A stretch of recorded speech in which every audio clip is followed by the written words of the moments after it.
مطلب کہ شہروں کے کہ جہاں شہروں سے کوئی متوسط طبقے کے لوگ جو ہیں وہ منتخب ہو کے آ جاتے ہیں۔ اچھا، اب زمیندار، جاگیردار، روحانی پیشوا، ان کا یہ ہوتا ہے کہ ان کی وہ ایک طرح سے کانسٹیٹوئنسی ہوتی ہے، اور وہ جو ان کے مزارے ہوتے ہیں وہی ان کے ووٹر بھی ہوتے ہیں، لہٰذا ان کو ووٹ دینا لازمی ہوتا ہے۔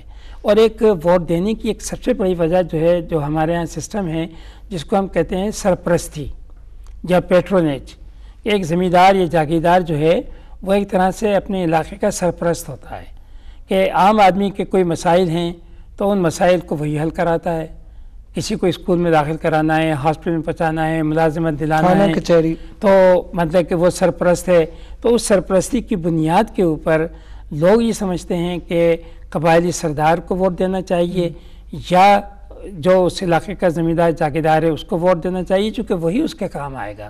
تو لہٰذا یہاں پر متوسط طبقے کے لیے یا ایک عام آدمی کے لیے مطلب کہ الیکشن لڑنا جو ہے بہت مشکل ہوتا ہے۔ اسی لیے آپ دیکھیں گے کہ جتنی بھی ہمارے ہاں سیاسی پارٹیاں ہیں، ساری سیاسی پارٹیوں کی لیڈرشپ جو ہے وہ یا تو جاگیرداروں کے پاس ہے یا قبائلی سرداروں کے پاس ہے، وہی پارٹیاں بدلتے بھی رہتے ہیں یا مذہبی جماعتوں کے پاس ہے۔ ہاں، اچھا، بدلتے بھی رہتے ہیں۔ مثلاً جب کسی ایک سندھ کے سیاستدان سے پوچھا کہ آپ بڑی پارٹیاں بدلتے ہیں، اس نے کہا جناب بالکل غلط ہے، میں ہمیشہ اقتدار والی پارٹی میں رہتا ہوں۔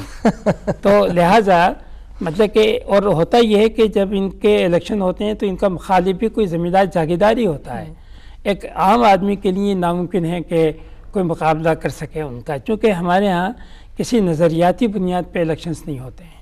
سیاسی جماعتیں جو ہیں وہ بھی اپنے نمائندوں کو نظریاتی بنیاد پہ تو ٹکٹ نہیں دیتی ہیں، وہ بھی یہ دیکھتی ہیں کہ کون جیتے گا، اس کو ٹکٹ دیتی ہیں۔ نتیجہ اس کا یہ ہے کہ ہم اس وقت اپنی جمہوریت کو کسی بھی طرح سے عوامی جمہوریت ہم نہیں کہہ سکتے، ہم یہ کہیں گے کہ یہ ایک جاگیردارانہ اور قبائلی جمہوریت ہے۔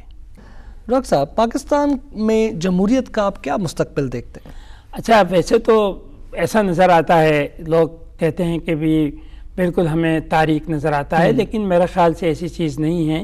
ایک تاریخ کے طالب علم کی حیثیت سے ہم دیکھتے ہیں کہ تبدیلی ہوتی رہتی ہے، نوجوان آ رہے ہیں، نئی نسل آ رہی ہے، اس کے اندر ایک نیا طبقہ جو ہے متوسط طبقہ وہ بھی ابھر رہا ہے، جس کے پاس یعنی علم بھی ہے، جس کے پاس یعنی پروفیشنل اسکل جس کو ہم کہتے ہیں وہ بھی ہے، جو اس خواہش بھی رکھتا ہے کہ ملک جو ہے تبدیل ہونا چاہیے۔ اور ظاہر ہے یہ سارے امکانات جو ہیں وہ جمہوریت کے اندر ہیں، چونکہ جمہوریت یہ آپ کو یہ اسپیس دیتی ہے کہ آپ معاشرے کے اندر اپنا کوئی کردار جو ہے وہ ادا کر سکیں۔ تو میرا خیال ہے کہ ہمیں پر امید ہونا چاہیے کہ جمہوری ادارے جو ہیں اگر اسی طرح چلتے رہیں، ان تمام ناکامیوں کے باوجود ہم امید کرتے ہیں کہ شاید آگے چل کر جمہوری ادارے مضبوط ہوں اور اس کے ساتھ ہی ہمارا ملک جو ہے وہ بھی ترقی کر سکے۔ جی ڈاکٹر صاحب، سوال تو بہت سے ہیں لیکن ہمارے پروگرام کا وقت ختم ہوتا ہے۔ آپ کی رائے کا اور آپ کی گفتگو کا بہت شکریہ۔ جی بہت شکریہ۔ ناظرین، آج کے پروگرام میں ہم نے جمہوریت کے تصور اور اس کے تاریخی ارتقاء پہ بحث کی۔ آج کی بحث سے ہمیں یہ پتہ چلا کہ جمہوریت ایک واحد وہ سیاسی نظام ہے جس کے ذریعے عوام کو اقتدار اعلیٰ ملتا ہے اور قانون کی بالادستی رہتی ہے۔